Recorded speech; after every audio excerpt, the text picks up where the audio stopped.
Hi, I'm Javon Simpson and welcome back to Speak Up. Now for today's topic, let's talk about 10 signs of an unhealthy relationship. Now, it's important for you to understand that these signs aren't being mentioned in any order at all. So please don't pay attention to the order, but pay attention to the information most importantly. Now, let's get into it. Say I won't. Why y'all scared to be different? Say I won't. Why y'all scared to be different? Say I won't. We them outsiders, that's just how we live it. Say I won't. And I bet I will, you can say I won't. Number 10. Spousal isolation. As it pertains to spousal isolation, I myself consider spousal isolation to be very important. All 10 are important, but I consider spousal isolation to be very important as it's something that I really see happening a lot in relationships, and it tends to have a negative outcome at the end of the day. Now let's get started. Spousal isolation. Spousal isolation is what I would consider to be when a partner tends to want to isolate you in a relationship just for themselves. Now, some persons might look at it as a cute thing or a great thing for a partner to do, but at the end of the day, is it that you really want to be isolated in a relationship, only being restricted to talk to this partner, not your friends, not your family members, and at the end of the day, if it is that something might happen negatively in the relationship, then you don't really have anybody to turn to, except for God, of course. What I'm trying to say is simply this: spousal isolation can be dangerous because at the end of the day, if it is that you're with an aggressive partner and this partner decides to, let's say, abuse you one day, and you get abused one night and you're there like, who can I call? Who can I tell about this? No one. Given that you've never spoken to anybody since that marriage or since you've met this partner, because this partner has created an issue between you and your friends, created an issue between you and your family members, for example, and now he or she is the only one that you can actually rely on. Now let's think about that for a second. Speaking to the only person that you don't want to speak to at this very point in time. Sticky. Number 9, abuse. And coming from number 10, if it is that this partner is abusing you verbally, emotionally, physically, then it's for you to get out. Based on my opinion at least. But at the end of the day, let's talk about it. The calling of inappropriate names might be seen as an abuse, as this is verbal abuse in many eyes, and in my eyes especially. Believing they are the only ones that have an opinion and can actually be the smart one in the relationship can also be a form of, constant abuse as it pertains to your feelings, as it pertains to your self-esteem, as your self-esteem might take a major blow because this person might be speaking down to you at all times and never feels as if you have an important thing that you can actually say or speak up about in the relationship. And that can be a very bad thing. Now, due to the constant disrespect that you might garner from the abuse verbally or physically or emotionally, then it is that your self-esteem might take a big blow, as I mentioned before. And if it is that your self-esteem takes a big blow in a relationship, then it can be damaging to you and it can be damaging to the persons around you, as it can damage your relationships with other people around you as well. Because if it is that your self-esteem is declining, then you might not feel the need to communicate as much with other persons. You might not feel the need to put as much effort in your appearance, for example. And at the end of the day, you might just be taking on some depression to yourself or be taking on some unnecessary stress to yourself. A person might be like, Javon, is there such a thing as necessary stress? I don't know. I was just saying something. Number 8, lack of respect. Lack of respect is very important as well. And it's coming at number 8 simply because this list is so condensed. This list has quite a few of things that are very much important in a relationship. And I say lack of respect at number 8 because this has to do with whether or not this partner might value your opinions, value your no's, value your yes, value is whatever you might have to bring to the table. Your partner might not respect the fact that, hey, you have a natural appearance or a natural image to keep up. And perhaps your partner might want you to do things that you don't want to do, including wearing makeup, wearing wigs, dressing a certain way that you don't feel comfortable dressing in. And that could be an issue as it pertains to your image and as it relates to your relationships other than with that partner, as it pertains to friendships and family members being around you, because you might now take on a new personality onto yourself, and so this might cause a lot of problems as it pertains to those persons being around you, as you'll be a totally different person by the end of that relationship, or as that relationship progresses, if there's any progress in it. Doesn't consider your emotions, and if it is that this partner doesn't consider your emotions, then that's a major sign of disrespect as well, lack of respect. If they don't consider your emotions at all, or don't consider your emotions as much. Now, don't consider your emotions can be such as, whether or not you have fears or you have dislikes, and this partner perhaps doesn't really pays attention to your fears, or it doesn't really pays attention to whether or not something might get you on the edge or not. Let's say, for example, your partner is driving and you have a fear of him or her speeding too much, and you might be there screaming out for their life or holding on for their life really and truly, and your partner is just there laughing at you, and you're like, are you going to kill me or something? And he or she's just there laughing about it, and just not really paying much attention to you really and truly. Might be a bad sign, as it you might just get a heart attack one day in the car. Yeah, that's serious. It might sound funny to you, but it's serious. And at the end of the day, if the person belittles you, I don't know what I'm saying. If the person belittles you or belittles your success at that, believing that he or she is the only smart person in the relationship, as I might have mentioned before, is a really bad thing. That's a bad thing for their personality. And not only the personality, but it's a bad thing overall.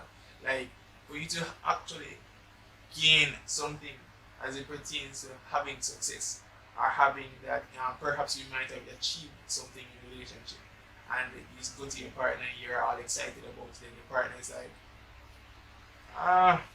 okay, I have several of those. And you're like, but this is my first one, and it means a lot to me. And the partner is like, okay, yeah, that sucks, and that's just terrible on the part of their personality as well. No, it's just something that tends to happen quite often as it pertains to perhaps persons that are a bit more boastful. I don't know, but yeah, it can be damaging to your self-esteem. It can be damaging to whether or not you want to go out and actually try and make progress again, or try and get other achievements, as you might just think that you are one step behind nevertheless, and you might just feel like you want to give up as it pertains to trying to get or trying to achieve things in life. Now, let's move on. And I added this one to this part of, or to this category really, given that it's number 8. But at the end of the day, I feel it's like a lack of respect nevertheless, as I believe that if it's something that's constant, then it's really and truly a lack of respect that creates it as an issue in the first place. And this is the fact that the person might cheat. Now, if it is that you have a boyfriend or girlfriend that constantly cheats, and I mean, 2 times is enough. Yeah, I believe 1 time is too much as well. But at the end of the day, persons do mess up. Because I've messed up in the past. If it is that the person continues to cheat constantly, then you realize, or you should realize at least, that the person is really and truly showing you a lot of signs of him or her just not respecting you. And so that's a major sign for you to, that's a major red flag, and that's for you to decide on whether or not you want to continue in that relationship, or you want to pick up your things and leave. Now, as it pertains to moving on from number 8, we have next up at number 7, bad habits. And bad habits might sound vague, so let's get into it even deeper. Now, bad habits relate to whether or not this partner has some terrible habits. And when I say terrible habits, I mean habits that perhaps might be something as significant as they might just be lazy. They might just be lazy. And you might just find yourself over a period of time just taking on this laziness, or perhaps this person might, be a substance abuser, and so you might find that you're now influenced or motivated or inspired to take up substance abuse yourself. And that can be dangerous within itself. The whole substance abuse can be dangerous within itself. But if it is that you're out here accepting and taking on negative habits onto yourself due to your relationship status, then that can be damaging for your present life and your future life. Like, what if that relationship should end with this person currently? Then it would simply mean that you will be taking on these bad habits, and you'll be taking them to future relationships, or that future relationship that you've been waiting for all this time. Now, can you just imagine that? The person that you didn't want to be with, or you made a mistake in being with, or you regret being with, actually gave you something negative to take onto your relationship that you've been dying to be in. That sucks. Now, let's move on. As it pertains to number 7, bad habits, still, we're talking about the negative influence that this partner might actually have on you as an individual. And if it is that you find that you're really and truly taking on too much of his or her bad habits, and it's really taking a toll on you, and taking a toll on your relationships, and your personality, and your character as an individual, then it's time for you to grab your things and go. Now, let's move on. Number 6, lack of attention or greed of attention. Now, you might go wondering to yourselves, make up your mind, Javon, is it lack of attention or greed for attention? Now, I put both of them together because both of them are as equally disturbing. Because lack of attention is really and truly when that partner that you have so much love for, so much care for, doesn't really give you too much attention, or doesn't really give you enough attention, or doesn't give you any attention at all. And it ties into something that's coming up further in the numbers, but let's leave it at that. When we reach there, we reach there. Now, lack of attention. Let's deal with that side of the fence first. Now, lack of attention might be as simple as you might be in a room with your partner, but nevertheless, you feel alone. And that's sad. If it is that you're in a room with someone that you love or care about, and nevertheless you feel as if you are alone in the room, due to the person not, I don't want to say that word, but not communicating with you, right? And so you feel alone in the relationship. Or it might be that you might have something that's a burning issue, or you might just have a situation you're going through currently, and you might mention it to the partner, and your partner is like, honey, I got other things to do. I can't be out here relating to you on your personal issues currently. I cannot give you that support currently. You need to find a counselor, you need to find a pastor, you need to go and talk to the pastor about it. You can't talk to me about it. Yeah. That's deep. Like that's lack of attention there. Like not giving you as much attention as you ought to be. Because apart from God, I mean, your partner should be the one that actually helps to support you as it pertains to emotional stuff and whatever other stuff you might be taking on to yourself as an individual. Now, as it pertains to greed for attention can come in as something that's really and truly annoying. It can be annoying, really and truly. And if this person tries to get all your attention, like all the time, yeah,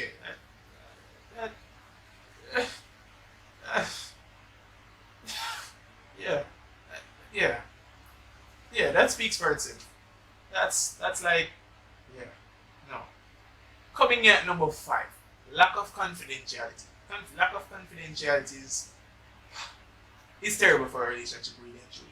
Because if it is that, as I mentioned before, a relationship with an individual that you have, that you might consider to be the love of your life or the caring person that's in your life, you might want to tell that person that we're humans, and so human beings are social beings, and we tend to want to have conversations.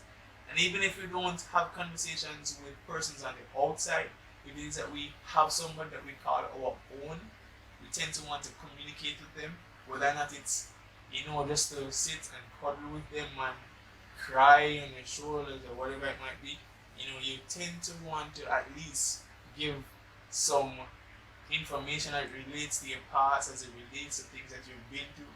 Now imagine telling your partner your secrets, and by the time you meet up with his or her family members or friends, they're looking at you like,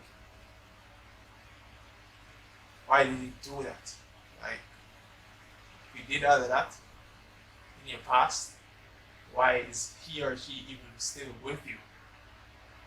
I wouldn't. Yeah, and I mean, it can be extended to other situations as well. You might just be having a moment of confidentiality and within your partner, and so you might just tell them some things, some crazy stuff, or just tell them something that you're actually going through at the moment, and they're like, perhaps they feel as if they can't deal with it alone, and so they seek to confide in somebody else as it relates to your personal matter, and then that person that they choose to confide in perhaps wants to confide in somebody else about your personal matter, and the circle goes around and around, and somehow it just comes back to you because it's a circle. It's like a cycle, really and truly. And so you feel as if, hey, you were betrayed by this partner, and so it might cause a lot of relationship issues. Trust me. So you need to have some confidentiality in relationships. Please. You need to have some relationship. You need to have some confidentiality there. Number 4, lack of communication. And this is the one that I really wanted to keep a secret from before. And lack of communication, as I was talking about something before, that previous number there, that one. So lack of communication can be very important. Is very important. It's something that I've come across a lot in relationships, and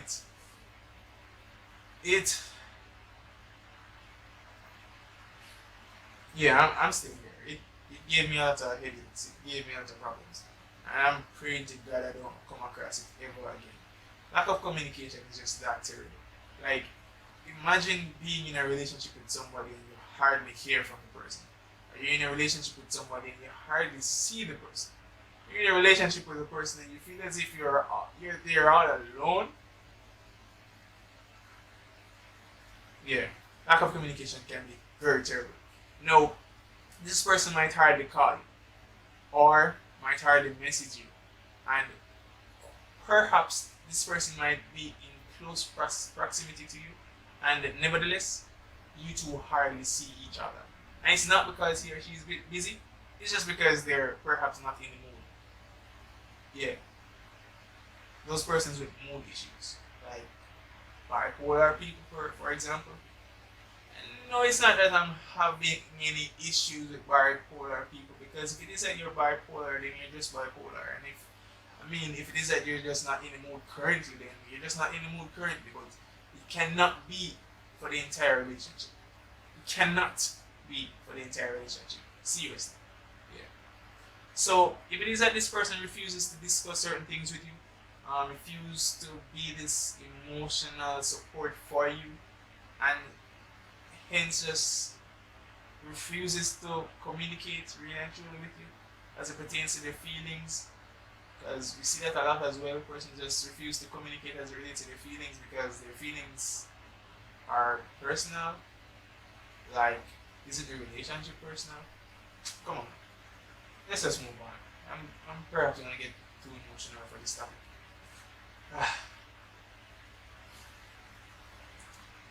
Number 3, lack of responsibility. Now, lack of responsibility is something that we see in a lot of relationships now. Quite frankly, it's something that's really annoying as well.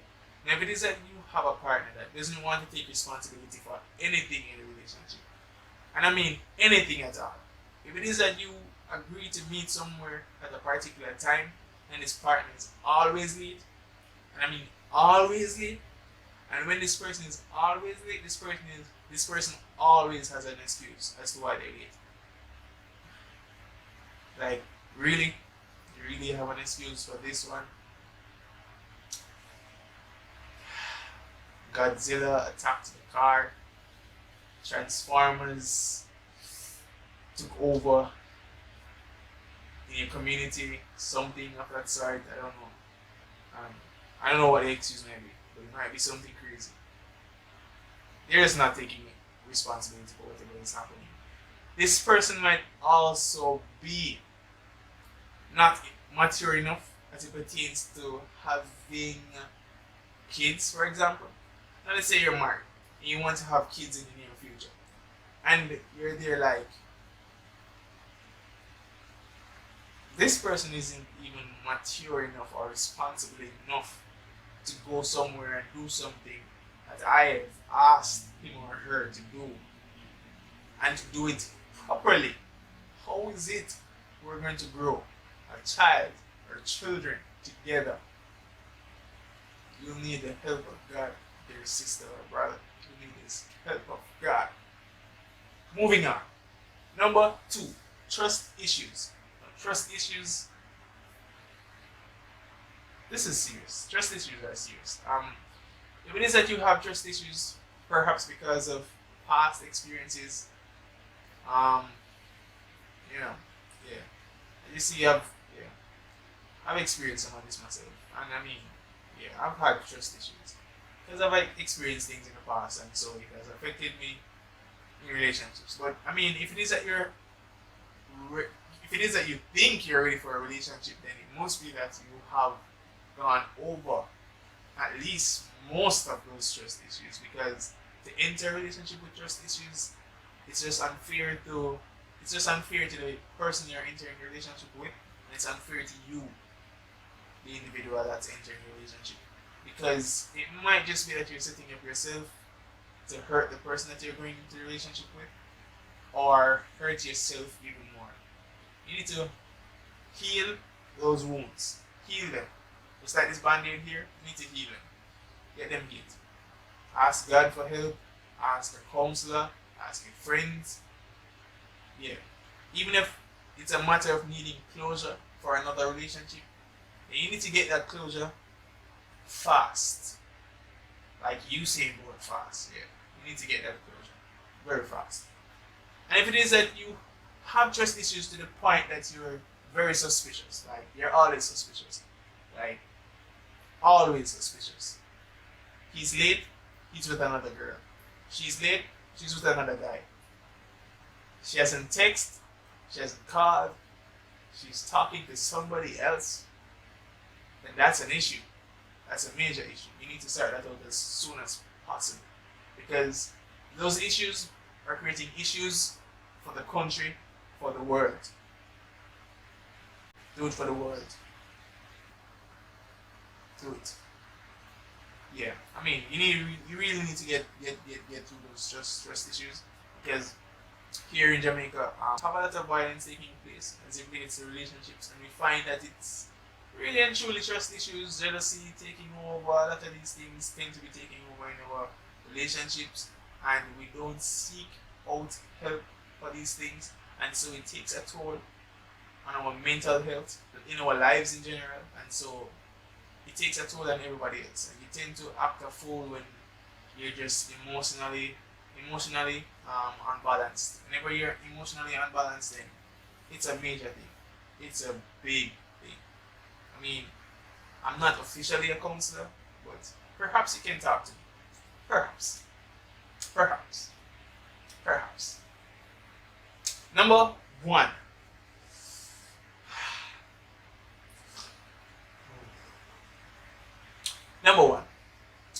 Number one is basically what I've just touched on really and truly, and it's depression. extreme stress levels caused in a relationship, or caused by the relationship, or caused by that person you're dating in a relationship, or married to, or whatever it might be. Whatever. But depression is very serious. Depression is something that I don't know if I've actually experienced in its totality because of a relationship. But I've been stressed. I can tell you that much. I've been stressed. But I mean, quite often we find that persons handle depression and stress in different ways. We handle it in so much of a different way that my way of dealing with it might just be, and perhaps it is just to listen to music, sing songs, watch videos on YouTube, and perhaps speaking to you, doing, episodes, speak up. And so this might be my way of dealing with depression, or dealing with stress, or any other thing that's happening in my life, really and truly. But your way to deal with it might be to get aggressive, become abusive, and not just become abusive to the other person, but become abusive to yourself. Say negative things to yourself. Feeling as if you're the one that's always messing up. Feeling as if you're the one that needs to get things together. Not realizing that, hey, the partner is the one that really needs to get things together. And so depression can actually lead you off track. So much so that you might just mess up your life. So it's for you to deal with that part of your relationship as soon as possible. And as I mentioned before, hold fast. You need to go and get some help for that. There are several agencies that you can call. There are several persons that you can speak to. You can speak to counselors. You can, perhaps speak to your pastor or a pastor. And I know there are some trust issues as it relates to, telling your business or telling your personal matters to counselors or psychologists or pastors or church members or friends or family members or whoever it might be. You might be having issues, having trust in such persons. But at the end of the day, as I mentioned before, we're social beings. And because we're social beings, we tend to want to socialize at times. Even though our mind might be telling us, or our pride or whatever it might be telling us that, hey, you cannot tell this person. It's best to go and even pay a counselor to hand your problems to them and let them have somebody that they pay to hand it to.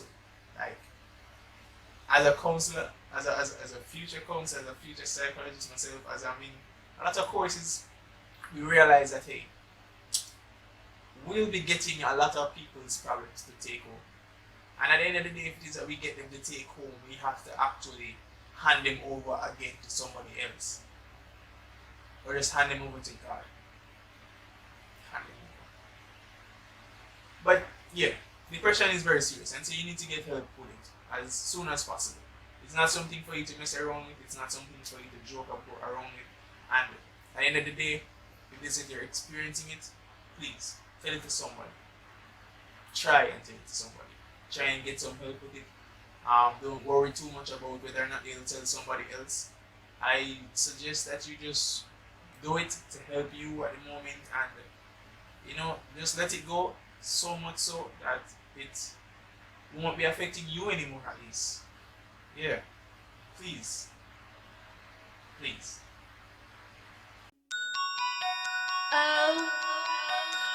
Say I won't. Why y'all scared to be different? Say I won't. Why y'all scared to be different? Say I won't. We them outsiders, that's just how we live it. Say I won't. And I bet I will. You can say I